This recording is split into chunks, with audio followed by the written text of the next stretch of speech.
छोड़े ना, लगाए ना।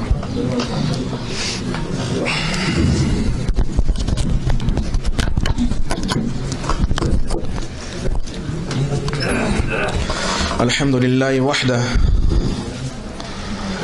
वस्सलातु वस्सलामु अला मन ला नबिय्य बअदह, अम्मा बाद। फ़अऊज़ु बिल्लाहि मिनश शैतानिर रजीम, बिस्मिल्लाहिर रहमानिर रहीम।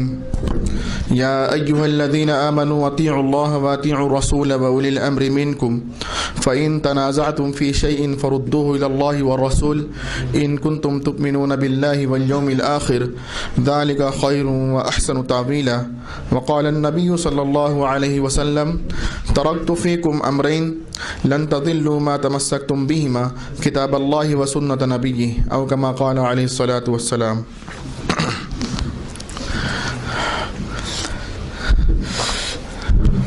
मोहतरम उलमा किराम, आप देखें काफ़ी वक्त गुज़र चुका है, वक्त बहुत महदूद है, तो मैं तमहीद में कुछ अर्ज़ करने के बजाय मुख्तसर तौर से आपको ये बताता चलूँ कि इस्लाम के नाम पर जितने फ़िरक़े हमारे सामने ज़िंदगी गुजार रहे हैं, ये हमसे कितने ही अलग से ही, लेकिन बहुत सारी बुनियादी बातों में हमसे मुत्तफ़िक़ है।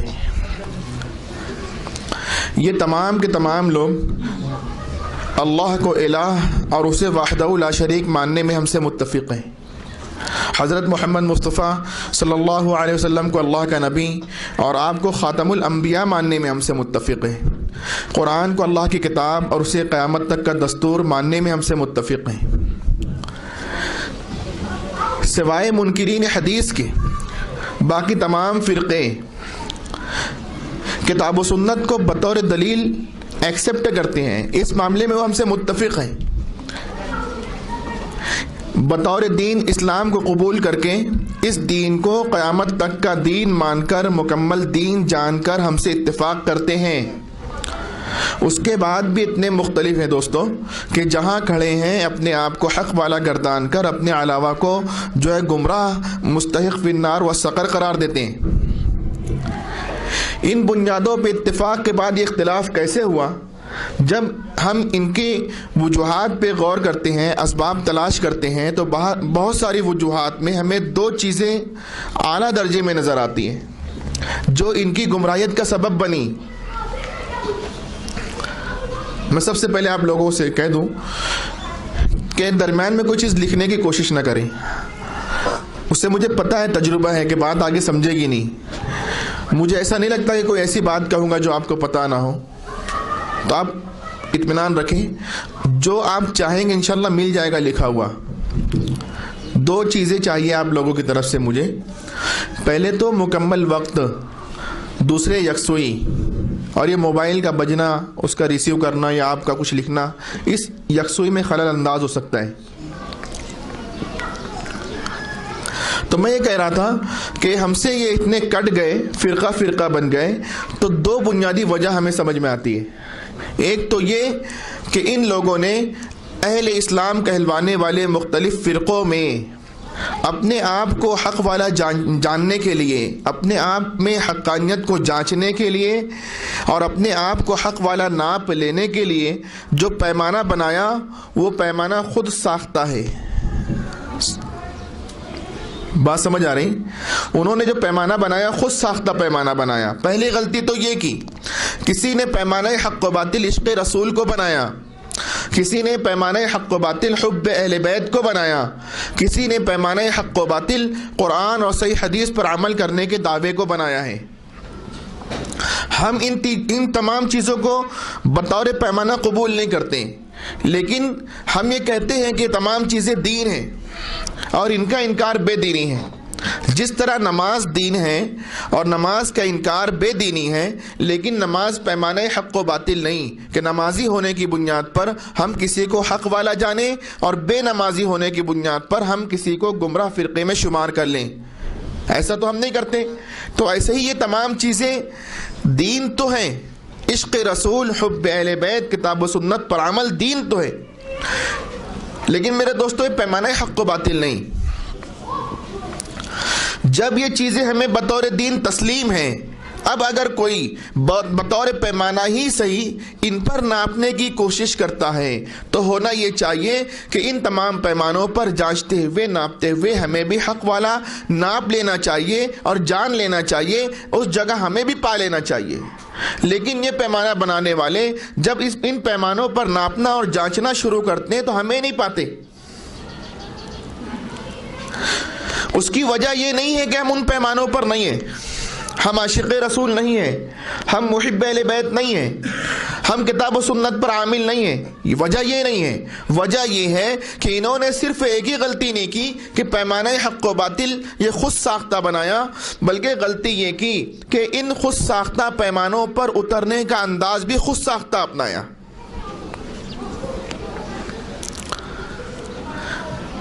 ये इश्क़ रसूल का पैमाना बनाने वालों के ताल्लुक़ से आप गौर करें। मैं मिसाल देने के लिए जल्दी से बात समझ में आ जाए, इसके लिए मैं कहता हूँ कि 12 रबीउल अव्वल का दिन हो, आपने तहज्जुद की नमाज अदा की हो, फजर की सुन्नत फ़र्ज को अदा किया हो, ज़ुहर आपने पढ़ रखी हो, कोई सुन्नत काम आपने छोड़ा ना हो, अपने तमाम उमूर में सुन्नत की पासदारी कर रहे हो, आपका चेहरा नबी के चेहरे जैसा हो, आपका लिबास शरीयत की पासदारी में टकने से ऊंचा हो, ये इश्क़ रसूल का पैमाना बनाने वाले उसके बावजूद आपको आशिक़ रसूल नहीं पाएंगे। इसके बरअक्स एक शख्स नवाफिल तो नवाफिल, सुन्नत तो सुन्नत, फ़राइज़ तक अदा न किया हो, उसका चेहरा मुंडा हो, उसका लिबास शरीयत के ख़िलाफ़ हो, लेकिन इनके जुलूस में निकल कर चंद गैर शरई नारे लगा लेता है, तो अब फ़र्क ये हो जाता कि वो आशिक़ रसूल कहलवाने का मुस्तहिक़, आपको गुस्ताख़ रसूल का खिताब दिया जाता है। हम कहते हैं कि अगर इन पैमाने पर उतरने का यही अंदाज़ अपनाओगे तो हमें क़यामत तक नहीं पाओगे। फिर तो कुछ लोगों ने हुब्ब अहले बैत का पैमाना बनाया है, उनके सामने आप जाइए, हक़ के लिए अपना जान और माल, अपना ख़ानदान सब कुछ निछावर कर दीजिए, उसके बाद भी आप हुसैनी कहलवाने के मुस्तहिक़ नहीं हो सकते, आप मुहिब्ब अहले बैत करार नहीं पा सकते। हाँ, हुब्ब अहले बैत का ढोंग रचाकर आप हज़रात शेखैन पर तबर्राबाजी करने वाले हों, सहाबे किराम को काफिर कहने वाले हों, आपका सेवा मातम करना, नौहा करना, गिरेबान चाक करना, मुँह नोश ना हो, तब आप मुहिब्ब अहले बैत का खिताब पा सकते हैं। हम कहते हैं कि इस अंदाज में आप हुब्ब अहले बैत के पैमाने पर नापना चाहोगे तो हमें क़यामत तक नहीं पाओगे। वहां पर किताब और सुन्नत पर आप इस तरह आमिल हों कि जो आयात और रिवायात गैर मारिज हैं आप सब पर अमल कर रहे हों। मुतारिज रिवायात व आयात में आप किसी एक पहलू पर अमल करने के लिए उलुल अम्र के इज्तिहाद को मान कर चल रहे हों, और जिसको आप अमलन एक्सेप्ट न करें उस पर अमल करने वाले को भी किताब व सुन्नत पर आमिल करार दे रहे हों, उसके बाद भी आप किताब व सुन्नत पर आमिल करार नहीं पा सकते। हाँ, किताब व सुन्नत का नाम लेकर बाद अपनी नाम कुरान का, बाद अपनी नाम हदीस का, बाद अपनी नाम नबी का ये शेवा हो आपका, आप तकलीद को शिर्क, मुक़ल्लिदीन को मुशरिक, मुस्तहिक़ फिन्नार व सक़र करार देने वाले हों, तब कहीं जाकर, और आप अइम्मा अरबा की शान में गुस्ताखी करने वाले हों, तब कहीं जाकर उनके नज़दीक आप किताब व सुन्नत पर आमिल करार पाएंगे। तो हम कहते हैं इस तरह तो हम कभी नहीं आएंगे। आप इस पर गौर करें दोस्तों। हम कहते हैं कि इन लोगों ने अगरचे के खुद साख्ता पैमाना बनाया, लेकिन इस पर उतरने के अंदाज में एतदाल को अपनाया होता, इफरात तफरीद छोड़ एतदाल को अपनाया होता, तो मैं यही नहीं कहता कि हमें भी पाते, मैं ये कहता हूं कि हमें ही इन पैमानों पर उतरा हुआ पाते। लेकिन जब इन्होंने इफरात व तफरीद को इख्तियार किया तो हम वहां नजर नहीं आए और क़यामत तक नजर नहीं आएंगे। मेरी बातें समझ आ रही हैं आप लोगों को? मुझे आप लोग ये बताएं, इश्क़ रसूल का पैमाना किसने बनाया है? कोई बता सकता है किसने बनाया? नहीं पता? बोलिए। इश्क़ रसूल का पैमाना तो बरेलवी ने बनाया, अल्लाह ने थोड़ी ना बनाया। हुब्ब अहले बैत का ढोंग किसने रचाया? शियों ने। कुरान और सही हदीस पर अमल का नारा किसने लगाया? गैर मुक़ल्लिदीन ने। ये पैमाने उनके बनाए हुए हैं ना, हमारा पैमाना क्या है? कोई बताएगा जी? वो तो सभी बरेलवी कहते हैं हम लोग अहले सुन्नत वल जमात हैं। चलो बताओ तो सही। आपसे एक सवाल करता हूं, जाने दीजिए। एक पैमाना उन लोगों ने बनाया, एक पैमाना हम बना ले। एक खुद साख्ता अंदाज उन्होंने अपनाया, एक खुद साख्ता अंदाज हम अपना ले। फर्क क्या होगा दोस्तों? अब मैं आपसे पूछता हूं कि एक पैमाना इन लोगों ने बनाया और एक पैमाना अल्लाह के नबी अलैहिस्सलाम बताएं, पैमाना किसका माना जाएगा? क्या आपने बताया? जरूर बताया है। और सुनिए, आप जानते मानते हैं, आप जानते मानते हैं। मैं जैसे ही कहूंगा आप समझ जाएंगे हाँ यही तो पैमाना है, लेकिन जहन में अभी वो मुस्तहज़र नहीं। दूसरी बात ये कि अगर पता भी चल जाए, और पता तो है ही, बताने की देर है बस, तो मेरे बताने पे पता चलेगा ऐसा नहीं पहले से पता है, मुझे पता है, लेकिन उसकी तफसील नहीं जाने, उसकी हकीकत को हमने नहीं जाना है। और आज इंशाअल्लाह उसकी हकीकत को जानेंगे, और जैसे ही उसकी हकीकत को पा लेंगे तो यहाँ बैठने वाला हर फर्द ये कहेगा कि इस पैमाने पर हम भी हैं, नहीं कहेगा, कहेगा हम ही हैं। बहुत आसान चीज़ है। अल्लाह के नबी अलैहिस्सलाम ने फरमाया कि तुम लोग बनी इसराइल की तरह मुतफर्रिक होकर रहोगे, दोनों की बराबरी यकसानियत ऐसी होगी जैसे दो पैर की जूतियां। मुख्तसर ये कि बनी इसराइल 72 फ़िरक़ों में तकसीम हुए, मेरी उम्मत 73 फ़िरक़ों में बढ़ जाएगी, सब जहन्नम में जाएंगे सिवाय एक के। सहाबा किराम के पूछने पर कि वो जन्नत जाने वाला, निजात पाने वाला वो गिरोह कौन सा होगा, अल्लाह के नबी अलैहिस्सलाम ने एक जामे जुमला इरशाद फरमाया, फरमाया मा अना अलैहि व अस्हाबी, जिस पर मैं हूँ और मेरे सहाबा है। ये पैमाना अहले इस्लाम के अंदर मुख्तलिफ फ़िरक़ों के अंदर हक़ वाला कौन है, निजात पाने वाला कौन है, निजात पाकर जन्नत जाने वाला कौन है, उसकी निशानी के लिए अल्लाह के नबी अलैहि सलाम ने हमें दिया है ये पैमाना। पहले तो आप मुझे ये बताएं, आप जानते हैं ना खुद साख्ता है या नबी का बताया हुआ? नबी का बताया हुआ। मेरे दोस्तों आप देखें, हमने इसकी हकीकत को नहीं जाना, इसलिए आप देखें आज अगर कोई गैर मुक़ल्लिद आएगा ना तो यही कहेगा मैं ही हूँ इस पैमाने पर। बरेलवी आएगा वो कहेगा मैं ही हूँ, और आप मुझसे पूछे तो हम कहेंगे कि हम ही हैं। लेकिन कैसे? आज तो अब सिर्फ ये कह के गुजर नहीं जाना है कि हम ही हैं, वो किस तरह से उसकी तफसील अर्ज करना है वो समझाते हुए मैं आखिर तक चला जाऊंगा। लेकिन हो सकता है किसी को ये पल्ले ना पड़े कि ये जो मैंने कह रहा था वो तो समझा नहीं रहा हूँ, मुझे आपको ऐसा लगेगा कि मैं समझा नहीं पा रहा हूँ, और मुझे ये लगेगा आप समझ रहे हैं। जैसे ही लगेगा आप समझ गए तो वो तो 1.5 मिनट की बात है। कितने मिनट की बात है? बहुत हुआ 2.5 मिनट की। 2.5 मिनट के लिए 2.5 घंटा आपको देना पड़ेगा, उसके लिए आप तैयार रहें। अल्लाह हमारे वक्त में बरकत दे, कम वक्त में बात करने की तौफीक दे। आप देखें थोड़ा इधर मुतवज्जह रहे बोर्डों की तरफ, वो तो आप लोग बैठे ना तो बगैर बोर्डों के भी समझा सकता हूँ।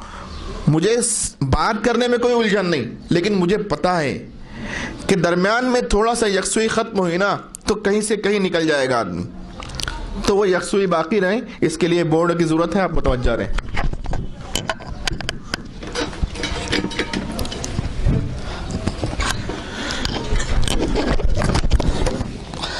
ये जो सवाल था साहबे किराम ने पूछा, साहबे किराम ने ये नहीं दरियाफ्त किया कि या नबी अल्लाह आप ये हमें बता दें कि वो 72 गुमराह फ़िरक़े कौन होंगे, उनकी निशानियाँ एक एक बतला दें ताकि हम उनसे बच सके।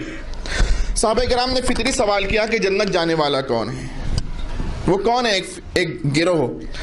तो यहाँ पर बजाय इसके कि हम फला गुमराह इस चक्कर में पड़ें और उनकी निशानियाँ बतलाते रहे, बेहतर ये होगा कि वो निजात पाने वाला गिरोह कौन है उसको बतला दिया जाए, ताकि हम अपने आप को जानकर खुद ब खुद जाने कि फला हमारा नहीं है या फला जगह हम नहीं जा सकते।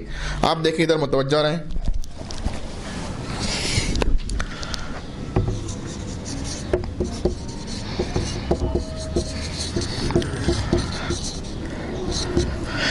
ये पैमाना है। पहले मैं ये बता दूं कि इस पैमाने पर गैर मुक़ल्लिद तो नहीं आ सकता है। अब कौन आएगा वो आखिर तक आप जानेंगे। ये है मा अना अलैहि व अस्हाबी। मा अना अलैहि का तर्जुमा क्या है? आप कहते भी रहें, मा अना अलैहि का तर्जुमा है जिस पर मैं हूँ। आप मुझे बताएं इससे मुराद नबी की ज़ात है या गैर नबी की? नबी की ज़ात है। व अस्हाबी, और जिस पर मेरे सहाबा हैं, इससे मुराद नबी की ज़ात है या गैर नबी की? गैर नबी की। गैर नबी की बात मानना तकलीदन मुमकिन है या गैर मुक़ल्लिद बनकर? तकलीदन। तो इस पैमाने पर अगर मैं ये कहूँ कि गैर मुक़ल्लिद हरगिज़ नहीं आ सकता तो दुरुस्त है नहीं दुरुस्त है? और अगर आ जाए तो हरगिज़ गैर मुक़ल्लिद नहीं रह सकता। बात सही है गलत है? तो अब इस पैमाने का मिस्दाक कौन है वो हम देखेंगे आखिर में, गैर मुक़ल्लिद नहीं, अभी समझ लें आप। मैंने शुरू में एक आयत तिलावत की थी, उसमें अल्लाह ने भी हुक्म दिया है, ऐ ईमान वालो इताअत करो अल्लाह की। फिर अल्लाह ने अपने अलावा दो शख्सियात की इताअत का हुक्म दिया है। आप बहुत गौर से समझें, दो शख्सियात की इताअत का अल्लाह ने हुक्म दिया है, कहा और इताअत करो रसूल की और जो तुम में उलुल अम्र हैं उनकी भी। ये यहाँ देखें, अल्लाह ने ये दो शख्सियात की इताअत का जो हमें हुक्म दिया है, पहली जो शख्सियत है रसूल की ज़ात है। ये नबी की ज़ात है या गैर नबी की ज़ात है? नबी की ज़ात है। ये नबी की ज़ात है। उलुल अम्र की जो इताअत का अल्लाह ने हुक्म दिया, ये नबी की ज़ात है या गैर नबी की ज़ात है? तो इसकी इताअत करना तकलीदन मुमकिन है या गैर मुक़ल्लिद बनकर? तकलीदन। अल्लाह ने जो हमें हुक्म दिया कि ऐ ईमान वालो उलुल अम्र की इताअत करो, अल्लाह के इस हुक्म की पासदारी हम मुक़ल्लिद बनकर ही कर सकते हैं, गैर मुक़ल्लिद बनकर हरगिज़ नहीं कर सकते। अब मैं आप लोगों से पूछता हूँ, ये आयत है कि रिवायत है?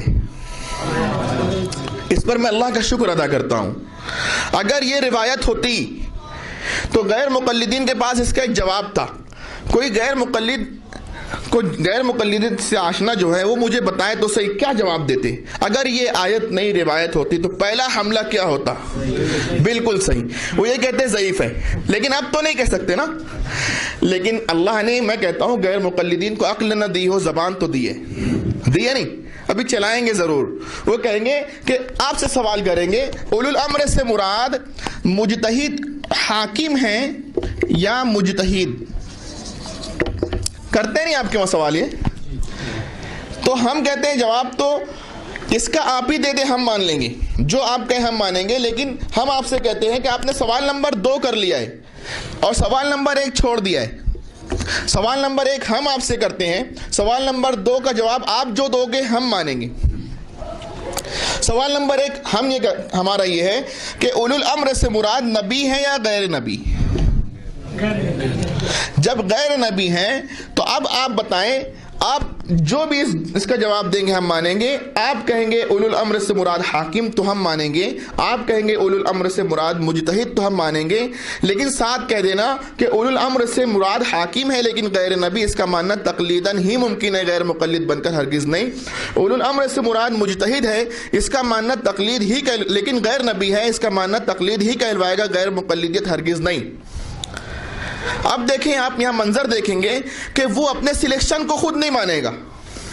मैं कहा करता हूं कि उलुल अम्र से मुराद खलीफा राशिद भी होता है, उलुल अम्र से मुराद खुलफाए राशिदीन। यहां आप देखें हाकिम और मुजतहिद के अंदर मैं कहा करता हूं कि इससे मुराद हाकिम भी है मुजतहिद भी। लेकिन मुझे आप लोग ये बताएं कि जब मसाइल किताब व सुन्नत से इस्तिंबात करना होंगे तो ये हाकिम तो खुद इस मुजतहिद का मोहताज होगा ना। एक शख्स हाकिम प्लस मुजतहिद है, आला दर्जे में मानी जाएगी कि नहीं उसकी, लेकिन उसका मानना तकलीद ही कहलवाएगा, गैर मुक़ल्लिदियत तो हरगिज़ नहीं। एक शख्स हाकिम है, निरा हाकिम, एक निरा मुजतहिद, तो ये हाकिम किताब व सुन्नत से मसाइल का इस्तिंबात करने में खुद इस मुजतहिद का मोहताज होगा। ये मुजतहिद मसाइल को इज्तिहादन हल करके देगा, ये इज्तिहाद करके देगा, हाकिम उसे नाफिज करेगा। हम इसके निफाज को भी मानेंगे, हम हाकिम के निफाज को भी मानेंगे और मुजतहिद के इज्तिहाद को भी मानेंगे, लेकिन दोनों का मानना तकलीदन ही मुमकिन होगा या गैर मुक़ल्लिद बनकर। आप लोग इधर मुतवज्जह रहें, बात समझ आ रही? मैं एक शख्स को लाकर खड़ा करता हूं यहां पर। अगर गैर मुक़ल्लिदीन ये कहें कि उलुल अम्र से मुराद हाकिम है तो ये शख्स हाकिम भी होगा। अगर कहें कि उलुल अम्र से मुराद मुजतहिद है तो ये शख्स मुजतहिद भी होगा। अगर वो कहें कि उलुल अम्र से मुराद खलीफा राशिद तो ये शख्स, उलुल अम्र की हर तफसीर का इतलाक इसकी जान पर होगा। तो इसके मानने में हमें और गैर मुक़ल्लिदीन को मुत्तफ़िक़ हो जाना चाहिए कि नहीं भाई? हो जाना चाहिए ना। अगर वो इसकी मान कर इत्तिफाक करते हैं तो ये मानना तकलीद कहलवाएगा या गैर मुक़ल्लिदियत? अगर इसकी मान कर मुत्तफ़िक़ होते हैं तो उम्मत में होने वाला ये इत्तिफाक तकलीद की बरकत से होगा या तर्क तकलीद की वजह से? गैर मुक़ल्लिदीन एक सोचा छोड़ते हैं कि तकलीद से उम्मत में इंतशार है। बात सही है कि गलत है? यहाँ देखें ना, वो जो मान के इत्तेफाक करेंगे तो उम्मत में होने वाला ये इत्तेहाद तकलीद की बरकत से होगा, ना कि तर्क तकलीद की वजह से। अगर ये कह करके गैर नबी नहीं मानता मैं, अगर वो इसको ना माने, ना मान के इंतशार करें गैर मुक़ल्लिदीन, तो उम्मत में होने वाला ये इंतशार, ये इफ्तिराक तर्क तकलीद की नहुसत से होगा या तकलीद की वजह से होगा? तर्क तकलीद की वजह से होगा। आप देखें शवाफे हमारे वहाँ रायगढ़ के ज़िले के अंदर, कोकन महाड़ के अंदर शवाफे हजरात रहते हैं, वहाँ उन्होंने मुनाजरे का चैलेंज किया। मजलिस हुई, शरायत मुनाजरा की तकरीबन 5 घंटा मामला चलता रहा। दौरान गुफ्तगू मुकीम फैजी साहब, इनके एक बहुत बड़े मुनाजिर हैं, उन्होंने कहा उन्वान तो वो होगा जिससे उम्मत में इंतशार और इख्तिलाफ है, और वो चीज़ है तकलीद शख्सी। तो मैंने कहा हजरत, अगर तकलीद शख्सी से उम्मत में इंतशार होता तो हम शाफई हनफी मिलकर नहीं बैठते, और अगर तर्क तकलीद से उम्मत में इत्तेहाद होता तो आप हमसे मुख्तलिफ नहीं बैठते। बात समझ आ रही है भाई? छोड़े ना आप, इधर देखें। इत्तेहाद होगा तकलीद की वजह से। किसकी वजह से होगा? यहाँ आप समझें, मैं जो कह रहा हूँ कोई ख्याली शख्सियत नहीं है। हजरत उमर रजी अल्लाह ताला अन्हु हाकिम थे कि नहीं? मुजतहिद थे कि नहीं? खलीफा राशिद थे। उलुल अम्र की हर तफसीर का इतलाक हो रहा है, नहीं हो रहा है? गैर मुक़ल्लिद मानते हैं क्या? नहीं मानते हैं। आप देखें, आप जानने वाले बहुत कुछ जानते होंगे। एक मिसाल देता हूँ कि फतावा सनाइया में मोहम्मद जूनागढ़ी का एक फतवा नकल किया गया है। उन्होंने उसमें लिखा है कि जो फारूकी होगा वह 3 तलाक को 3 मानेगा, जो मोहम्मदी होगा वह 3 तलाक को 1 मानेगा। हम फारूकी नहीं मोहम्मदी हैं। वो ज़बान हाल से ये कह रहा है फारूक मोहम्मदी नहीं है, ये कह रहा कुछ और कह रहे हैं। आप देखें, हम ये कहते हैं कि 3 तलाक को 3 मानने वालों का हश्र हजरत उमर रज़ी अल्लाह तआला अन्हु के साथ होगा। होगा नहीं होगा? और हजरत उमर रज़ी अल्लाह तआला अन्हु का हश्र अल्लाह के नबी के साथ होगा। गैर मुक़ल्लिदीन को अपनी खैर मनाना चाहिए, हजरत उमर के साथ आना चाहिए, नहीं तो कहीं और चले जाना चाहिए। बात समझे आप? ये हजरत उमर रज़ी अल्लाह तआला अन्हु के पास जमा नहीं होते हैं। आप देखें, बातिल है ना ये, अल्लाह बचाए, ये कुरान के नाम पे, हदीस के नाम पे, अली व मुआविया के नाम पे, हसन और हुसैन के नाम पे इफराद और तफरीद का शिकार होकर धोखा दे सकता है। लेकिन अल्लाह के नबी अलैहि सलाम ने इनकी एक सिफत बतलाई है फारूक, जिसकी वजह से देखे बातिल इनके साथ आकर चिमट के धोखा नहीं देगा। यहाँ आके तो वो वाज़ेह हो जाएगा, हक और बातिल में तमीज़ हो जाएगी। एक तो इनकी ज़ात की खूबी है कि बातिल यहाँ आके धोखा नहीं देता है, और दूसरे गैर मुक़ल्लिदीन की अपनी ज़ात की ख़राबी कि जो गुमराहियत उन्होंने लपेट रखी है वो उन्हें यहाँ नहीं आने देती। आप देखें, इसमें एक चीज़ और कहेंगे गैर मुक़ल्लिदीन, वो ये कि अल्लाह ने उलुल अम्र के इताअत का हुक्म तो दिया है, लेकिन अइम्मा अरबा का नाम लिया है? नहीं लिया है तो नहीं करेंगे। हम कहते हैं कि पहले तो हम सवाल कितना ज़रूरी है इस पे हम गौर करते हैं। अगर ये ज़रूरी सवाल है तो इस सवाल का जवाब किसने नहीं दिया? लिखा तो किताब और सुन्नत में होना चाहिए, जो नहीं लिखा है। फिर ये भूल किससे हुई? हम कहते हैं ज़रूरी नहीं, और हम उससे कहते हैं ज़रूरी अगर है तो सिर्फ यही क्यों कर। यहाँ भी पूछते कि अल्लाह ने, कोई आके मुनकिर हदीस आके कह दे कि अल्लाह ने रसूल के इताअत का हुक्म तो दिया है, लेकिन बुखारी मुस्लिम की रिवायत पढ़ने का हुक्म दिया है क्या? नहीं दिया, नहीं पढ़ेंगे। कोई कहेगा अल्लाह ने अपनी इताअत का हुक्म दिया है, कुरान पढ़ने का हुक्म दिया है, लेकिन ये कारी आसिम कोफी की किरत करने का हुक्म दिया है क्या? नाम लिया उनका तो हम नहीं करेंगे, सारा दिन चला जाएगा। अल्लाह ने निकाह करने का हुक्म दिया है, आप देखें, लेकिन फलां ये आपकी बीवी होगी, इसका हुक्म तो नहीं है, इसका नाम तो नहीं है, तो नाम वहाँ भी पूछ लेना आप कि अल्लाह ने निकाह का हुक्म दिया है लेकिन फलां मेरी बीवी होगी, कहीं लिखा है क्या? नहीं लिखा, नहीं करूँगा। तो ये नाम की सराहत यही मतलब क्यों है? फिर मैं कहता हूँ ये दीवानगी ऐसी नहीं है, दीवाना तो समझ बूझ के दीवाना हुआ है। आप देखें, मैं तो कहता हूँ चलो ये बताओ, नाम आता तो मानते नहीं मानते? नाम आता मानते नहीं मानते? तो मानना तकलीद होता या गैर मुक़ल्लिदियत? तो इसके ज़ैल में तकलीदी साबित हुई ना। मैं कहता हूँ नाम भी आता तो नहीं मानते। नाम भी आता तो, नाम बताऊं? अल्लाह के नबी अलैहिस्सलाम ने फरमाया, ला अदरी मा बक़ाई फ़ीकुम, मुझे नहीं पता तुम में कब तक जिंदा रहूंगा। फ़क़्तदौ बिल्लदैनी व अशारा इला अबी बकर व उमर, कहा मेरे बाद 2 लोगों की इक्तिदा करना, और इशारा किया अबू बकर और उमर की तरफ रज़ियल्लाहु अन्हुमा। आप देखें इनका नाम आया नहीं आया? उलुल अम्र के हर तफसीर का मिसदाक आपकी ज़ात, आपके नाम की सराहत भी मौजूद, लेकिन गैर मुक़ल्लिद नहीं मान रहे। मेरे पास एक क्लिप है, एक गैर मुक़ल्लिद है तौसीफ़ुर रहमान, वो कहता है कि अइम्मा अरबाब उम्मत को जमा करने चले हो, खुलफाए राशिदीन खुलफाए अरबाब उम्मत जमा नहीं होगी। और कहता है कि हज़रत अली पे जमा करना चाहो ख़वारिज आ जाएंगे, हज़रत उस्मान पे जमा करना चाहो, हज़रत फ़ारूक आज़म पे जमा करना चाहो, वो दिल के काले शिया आ जाएंगे। फिर हज़रत सिद्दीक़ अकबर रज़ियल्लाहु ताला अन्हु की बहुत तारीफ बयान की और कहा इन पे जमा करना चाहें तो मुनकिरीन ज़कात आ जाएंगे। देखिए तो सही कहाँ से लेकर आ रहा है। हम कह रहे हैं, फिर कह रहे हैं, हम कह रहे हैं कि नबी पे आ जाओ। मेरे दोस्तों, अल्लाह के नबी अलैहिस्सलाम के पास अगर कोई जाएगा तो चारों को पाएगा नहीं पाएगा। हम कहते हैं जो इनसे मुत्तफिक नहीं, हम क़यामत तक उनसे मुत्तफिक नहीं हो सकते। इनसे इत्तेफाक करने के बाद हम जो है तो मुत्तफिक हो सकते हैं। बहरहाल आप देखें इधर कि यहाँ पर ये उलुल अम्र गैर नबी है, इसका मानना तक़लीदन ही मुमकिन है, गैर मुक़ल्लिद बनकर हरगिज़ मुमकिन नहीं है। दौरान गुफ्तगू चंद लोगों के नाम आएंगे तो उनका तारुफ मैं यहाँ करवा देना ज़रूरी समझता हूँ। किसी को हम कहेंगे मुजतहिद, किसी को हम कहेंगे मुक़ल्लिद और किसी को कहा जाएगा गैर मुक़ल्लिद। आप पहले तो ये बताएं तीनों नबी हैं या गैर नबी हैं? जब तीनों ही गैर नबी हैं तो ये फ़र्क क्यों कर हो गया? इसको जानने के लिए आपको एक लफ्ज़ समझना होगा, वो लफ्ज़ है इस्तिंबात। मैं कहा करता हूँ गैर मुक़ल्लिदियत को समझने का नुक्ता आगाज़ है ये लफ्ज़, और गैर मुक़ल्लिदियत को समझने का नुक्ता अंजाम भी ये लफ्ज़ है।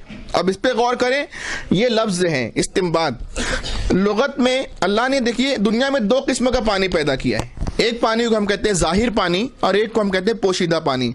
ज़ाहिर पानी नदी का, नाले का, समंदर का, बारिश का, चश्मे का, ये पानी ज़ाहिर पानी नज़र आता है। इसके अलावा भी अल्लाह ने एक पानी पैदा किया जो ज़मीन की गहराई में मौजूद होता है।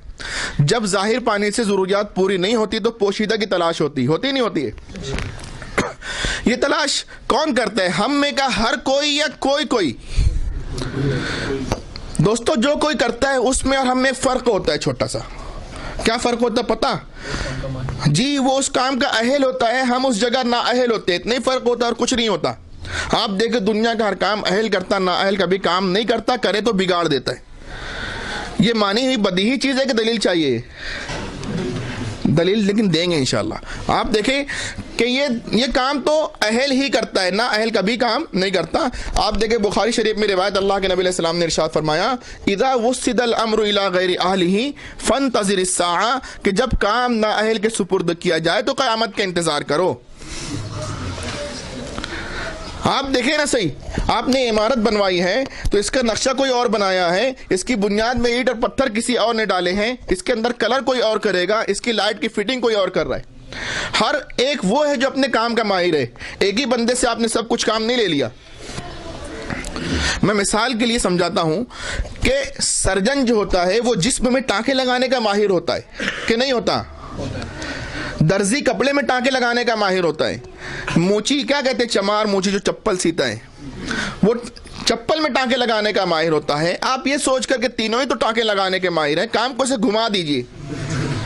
सर्जन दर्जी को, कपड़ा मूची को और चप्पल सर्जन को दो, नतीजा क्या मिलेगा दोस्तों? मरीज पर भी कयामत आएगी, कपड़े पर भी कयामत आएगी, चप्पल पर भी कयामत आएगी। आएगी नहीं आएगी? आप उलमाए किराम हैं, आप देखें अम्र का माना दीन भी होता है। मैं इशारा कर रहा हूँ कि बुखारी शरीफ में रिवायत है ना, मन अहदस फी अमरिना हादा मा लैसा मिन्हु फहुव रद्द, तो वहाँ दीनिना हाजा के बजाय अम्र का लफ्ज़ इस्तेमाल हुआ है। अम्र का माना दीन भी होता है। उलुल अम्र मतलब दीन वाला, उलुल अम्र मतलब दीन वाला। अगर हम कहें कि इज़ा वुस्सिदल अम्रु इला गैरि अहलिही फंतज़िर इस्साअ, अगर तर्जुमा ये करें कि जब दीन ना अहल के सुपुर्द किया जाए तो क़यामत का इंतज़ार करो, सही है गलत है? दीनी मामलात में अहल सिर्फ मुज्तहिद है दोस्तों, ये दोनों ना अहल हैं, लेकिन ये मुदाखलत करते ही नहीं कि क़यामत ढाने का सबब बने। गैर मुक़ल्लिद जब ना अहल होकर दीनी मामलात में दुखूल करता है तो सबसे पहले अपने दीन पे क़यामत ढाता है। आप देखें भाई, ये गौर करें। बहरहाल वो पानी जो हम में का निकालेगा वो अहल होगा, वो अपनी सलाहियत, अपने फ़न, अपने हुनर के ज़रिए से ज़मीन की गहराई से बोर करके या कुआं खोद के पानी निकाल लेगा। जमीन की गहराई में छुपे हुए पानी के जो निकालने का यह अमल हो रहा है, इसे लुगत में कहते हैं इस्तिंबात करना। जमीन की गहराई में छुपे हुए पानी के निकालने का जो अमल होता है उसे क्या कहते हैं? इस्तिंबात करना। जो पानी इस तरह निकलता है वो माए मुस्तंबत, उस पर दो निस्बत लगती है, एक पानी बनाने की, एक पानी निकालने की। पानी किसने बनाया? जवाब होगा अल्लाह ने। किसने निकाला? जवाब होगा फलां ने। अब ये कहना जायज होगा कि फलां के कुएं का पानी, फलां की बोरिंग का पानी। हम जैसे लोग जो निकालने के अहल नहीं है, निकालने वाले का शुक्रिया अदा करेंगे, जज़ाए खैर की दुआ देंगे, पानी इस्तेमाल करेंगे। ऐसे वक्त हमारी कुछ लोगों पर निगाह पड़ती है जिनके कपड़े मैले हों सूखे। हम कहते हैं आइए इस्तेमाल कीजिए, पानी से फ़ायदा उठाइए, तो कहते हैं नहीं, हम इस पानी को हाथ नहीं लगाएंगे, ये गैरुल्लाह का पानी, बनाया हुआ पानी है, इसका इस्तेमाल करना शिर्क है। हम कहते हैं हजरत आपने तो पानी बनाने निकालने की निस्बत को मामले को खलत मलत कर दिया, इस बदफहमी का भुगतान तो आपको भुगतना पड़ेगा। बात समझ आ रही है? एक होती है बनाने की निस्बत, एक होती है निकालने की निस्बत। बहरहाल लुगत में कहते हैं जमीन की गहराई में छुपे हुए पानी के निकालने का जो अमल हो रहा है ये इस्तिंबात कहलाता है। आप देखें, मैंने एक रिवायत पढ़ी थी, अल्लाह के नबी अलैहिस्सलाम ने फरमाया कि मैं तुम में दो चीज़ें छोड़े जा रहा हूँ, जब तक तुम इसको मजबूती से थामे रहोगे हरगिज़ गुमराह नहीं होगे, अल्लाह की किताब और उसके नबी की सुन्नत। तरक्तु फीकुम अमरैन लन तज़िल्लू मा तमस्सक्तुम बिहिमा किताबल्लाहि व सुन्नत नबिय्यि। ये देखिए बतौर दलील हमें दो चीज़ों का सरमाया मिला, किताब व सुन्नत का। क्या चीज मिली है? किताब व सुन्नत। इसे इस्तिलाह में नस कहते हैं। क्या कहते हैं? नस कहते हैं। इसके अंदर हो सकता है बहुत से लोगों को लगे कि ये फिर बता रहे हैं, हम तो पढ़ के बैठे हैं। नहीं, आपको यहाँ समझना नहीं है, यहाँ से तो आपको उठ के जाकर समझाना है। तो क्या तरतीब हो, आप उसको भी मलहूज रखें। बहरहाल किताब व सुन्नत को क्या कहते हैं? नस। ये हमारे दलाइल का नाम है, लेकिन ये हमारे दलाइल महदूद है, ला महदूद नहीं। आप बताएं अल्हम्दुलिल्लाह रब्बिल आलमीन से पहले कोई आयत कुरानी है? वन्नास के बाद कुरान की कोई आयत है?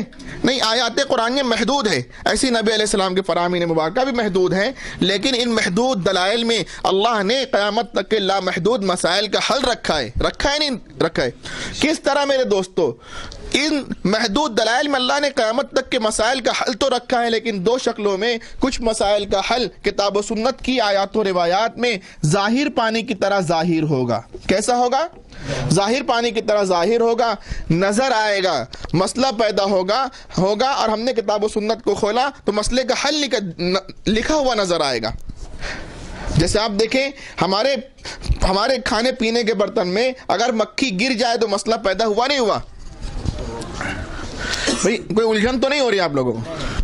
तो उस मसले का हल लिखा है ना कि मक्खी को निकालकर, मैं तफसील में न जाते हुए इशारा कर रहा हूं कि मक्खी को निकालकर फेंक दिया जाए, लिखा है। तो मसले का हल छुपा था कि लिखा था? जाहिर पानी की तरह जाहिर था ना। तो जो मसला किताब व सुन्नत में जाहिर पानी की तरह जाहिर हो, नजर आ रहा हो, सराहतन हल हो जा रहा हो। कैसे? सराहतन।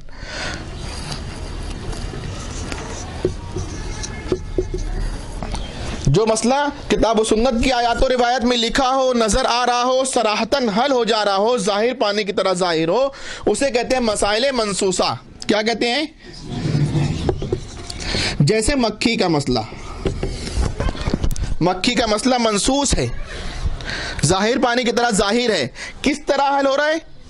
सराहतन। कुछ मसाइल का तो हल इस तरह है, लेकिन हर मसले का हल किताब व सुन्नत की आयात और रिवायात में जाहिर पानी की तरह जाहिर नहीं है, मनसूस नहीं है, सराहतन हल नहीं होता। अब अगर ये जाहिर पानी की तरह जाहिर नहीं है तो इसका मतलब हरगिज ये नहीं कि है ही नहीं। ऐसा कुछ है क्या?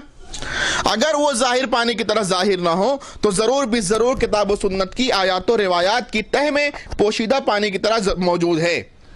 बात समझ आ रही है? आप देखें, अगर बजाय मक्खी के मच्छर गिर गया हमारे प्याले के अंदर, इस मच्छर के मसले का हल कहीं लिखा हुआ है? कहीं लिखा हुआ नहीं है। लिखा नहीं तो इसका मतलब छुपा भी नहीं है, ऐसा तो नहीं है।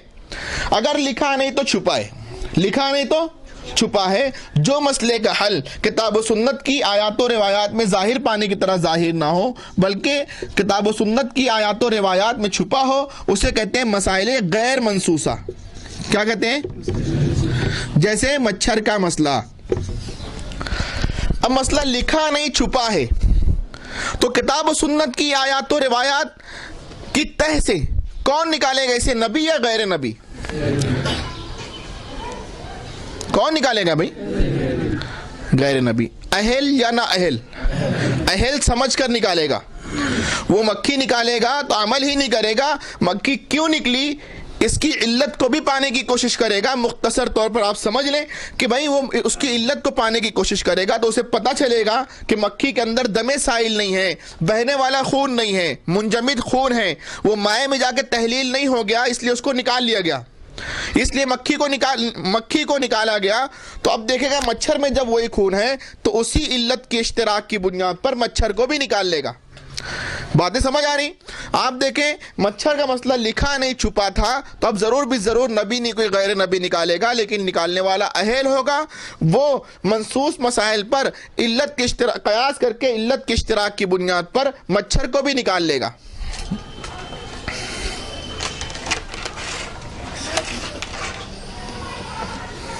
आप देखें इसके अंदर इल्लत के इश्तिराक की बुनियाद पर हम में का वो जो अहल है, हम में का वो जो अहल है मच्छर को निकाल लेता है। तो ये अहल समझ कर निकाला कि ना समझी के साथ निकाल रहे? अहल का समझ कर निकालना इज्तिहाद कहलवाता है। क्या कहलवाता है? वो अपने मसले को इज्तिहादन हल करेगा। कैसे हल करेगा? अब मच्छर जो है हमेशा अहल के प्याले में गिरता है कि ना अहल के प्याले में गिर जाएगा? दोनों ही में गिरेगा। तो अहल ने समझ कर निकाल लिया, ना अहल क्या करेगा? 3 काम कर सकता है। यह 3 हुक्म उसको दिया जा सकता है कि अल्लाह तबारक व तआला ऐसे शख्स को जो अहल नहीं हो ऐसे मामलात में अमल का मुकल्लफी ना बनाए, या ये होगा कि भाई तुम ना अहल अगरचे के हो फिर भी कुछ तो समझो, जो समझो दीन के नाम पे अमल कर लो, तो उसका भी हुक्म दे दिया गया।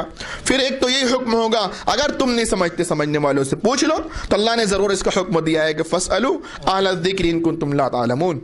अब अगर वो ना अहल के प्याले में गिरेगा तो वो अहल को पूछ कर अपने मच्छर को निकालेगा।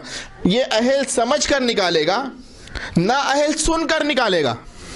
अहल समझ कर निकालेगा, ना अहल सुन कर निकालेगा। उसके सुनने को तकलीद कहते हैं। वो अपना मसला तकलीदन हल करेगा।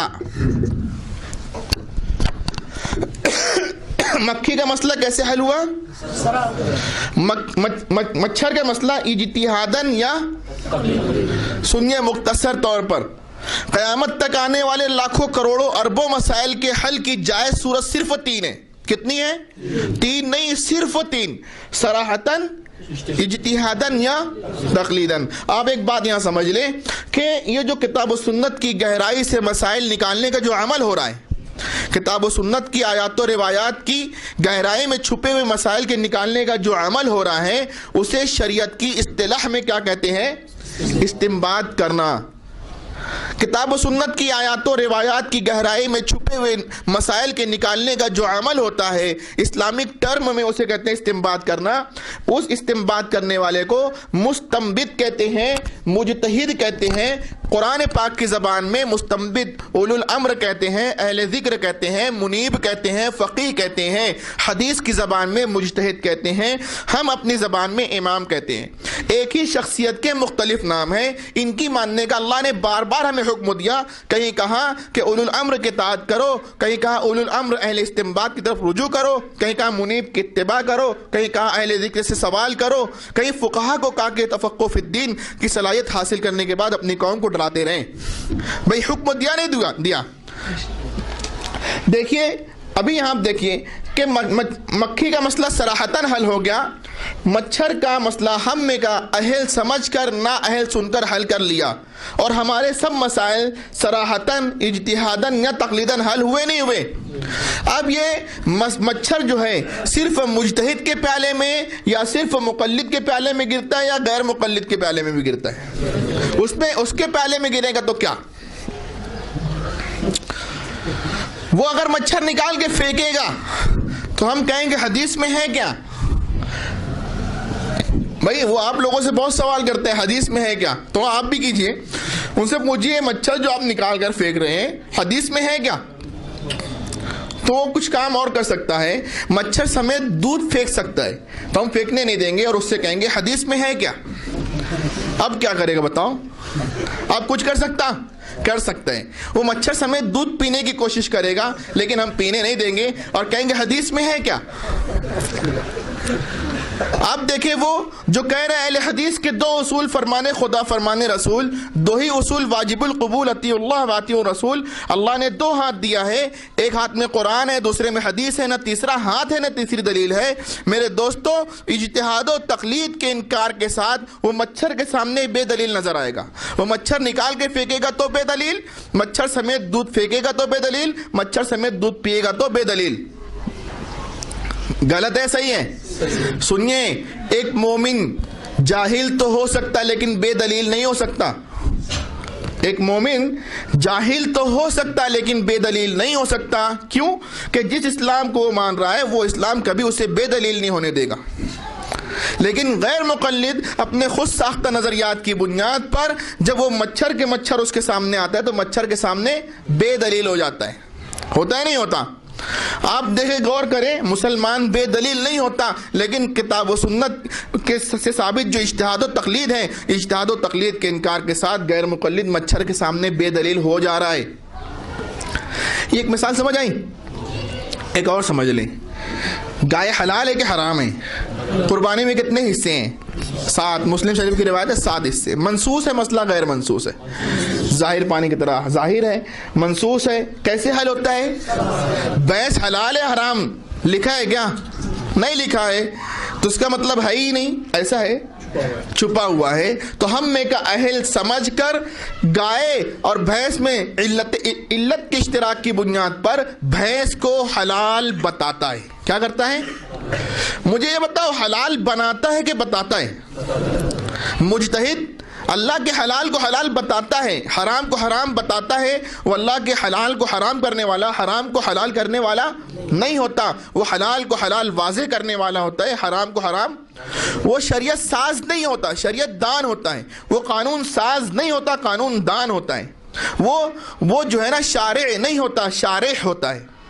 कितना फ़र्क है मेरे दोस्तों। अभी आप देखें ना, वो इत्तखज़ू अहबारहुम व रुहबानहुम जो पेश करते हैं ना, उसके चक्कर में खुद ही गिरफ्तार रहते हैं। अभी बताऊंगा मैं। आप देखें कि मक्खी का मसला, गाय का मसला मनसूस है, भैंस का गैर मनसूस है। अब हम में का अहल समझ कर, यानी इज्तिहादन भैंस को हलाल बताएगा, हम सुनकर भैंस को हलाल जानेंगे। वो हलाल जानेगा, हम हलाल मानेंगे। अब देखें, गैर मुक़ल्लिद, उससे हम पूछते भैंस हलाल है या हराम, तो उसे तो जवाब देना है कुरान और हदीस से, नहीं ना। इतनी वसअत थोड़ी उनके पास दलील की। कुरान और सुन्नत ने वो एक ही चीज कहते, हाँ, कुरान और सही हदीस, कुरान और। तो अभी से लेके आखिर तक जहां भी मैं हदीस कहूंगा तो मुराद क्या होगी? सही हदीस। मैं भूल कर हदीस नहीं कहूंगा, वक्त की किल्लत की वजह से कहूंगा। बात समझ आ रही है? तो वो तो सही हदीस पेश करेगा। आप देखें, यहाँ पे हमने गाय का मसला सराहतन हल किया भैंस के सामने। हम आए, भैंस आई तो हमने हमें का अहल समझकर, ना अहल सुनकर मसले को हल कर लिया। लेकिन गैर मुक़ल्लिद भैंस को हलाल कहे तो बेदलील, हराम कहे तो बेदलील होगा। होगा नहीं होगा? अब देखें, इस्तिंबात समझ गए? इस्तिंबात लुगत में तो ये है कि ज़मीन की गहराई में छुपे हुए पानी के निकालने का जो अमल होता है उसे इस्तिंबात कहते हैं। शरीयत की इस्तिलाह में, इस्लामिक टर्म में, किताब व सुन्नत की आयात और रिवायात की गहराई में छुपे हुए मसाइल के निकालने का जो अमल होता है उसे क्या कहते हैं? इस्तिंबात करने वाले को मुस्तंबिद, मुजतहिद कहते हैं। ये किताब व सुन्नत के मामले में समझ रखने वाला होता है, फहीम होता है। कौन होता है? क्या होता है ये? इसे हम कहते हैं समझने वाला। इन दोनों को कम फहमी की बीमारी लगी होती है। किस चीज की? आप इधर देखें, जब इन दोनों को कम फहमी की बीमारी लगी तो लाइन एक बनना चाहिए या दो? एक ही बनना चाहिए। ये तो हिंदुस्तान में अंग्रेजों की आमद से कबल एक ही लाइन होती थी, अब दो हो गई। दोनों में फर्क हो गया। फर्क क्या पता कि बता दूं? आप देखें ना, इसके अंदर फर्क ये है कि ये जो मुक़ल्लिद है इसे पता है कि मुझे नहीं पता है। इसे क्या पता है? और इसे ये भी नहीं पता कि मुझे नहीं पता। हाँ, जब इसे पता ना कि मुझे नहीं पता, तो जिसको पता उसकी सुन लेता है। अगर चके ये समझने वाला नहीं होता, सुनने वाला जरूर बन जाता है। और जब इसे पता ही नहीं कि मुझे नहीं पता, तो खुद समझने की कोशिश करना चाहिए कि इसको सुनकर चले, लेकिन सुनकर चलता नहीं। इसके अंदर बीमारी होती है, सुनना नहीं। ठीक है भाई, ना सुनो ना, मसला कोई है नहीं, समझ तो लो, तो समझता भी नहीं, तो प्लस बीमारी क्या होती है, समझना भी नहीं। ये बीमारी मुझे बताओ, मुजतहिद को लगी है, मुक़ल्लिद को लगी है, गैर मुक़ल्लिद इससे बचा है? हरगिज़ नहीं बचा है। इसके इस हाल को देखता है ना, कितने बुरे हाल में ज़िंदगी गुजारत है। मुक़ल्लिद उसको एक शेर सुनाता है, वो सुना दूँ आप लोगों को? नहीं, गैर मुक़ल्लिद उनको सुना रहा हूँ। तेरे जहल इल्म से हम नशी, मेरा इल्म जहल भला रहा। तेरे जहल इल्म से हम नशी, मेरा इल्म जहल भला रहा। ये पता तो है कि पता नहीं, ये खबर तो है कि खबर नहीं। ये तो अपनी बेखबरी से भी बेखबर है। मेरे दोस्तों, हमारी ये गुफ्तगू सुनने के बाद हमारे ये गैर मुक़ल्लिदीन अहबाब कहते हैं कि इतना ज़ोर लगाते हैं तक़लीद पर, फ़र्ज़ है क्या? नहीं करेंगे जहन्नम में जलेंगे क्या? पहली बात तो हमारा ये रद्द अमल है, और वो भी एतदाल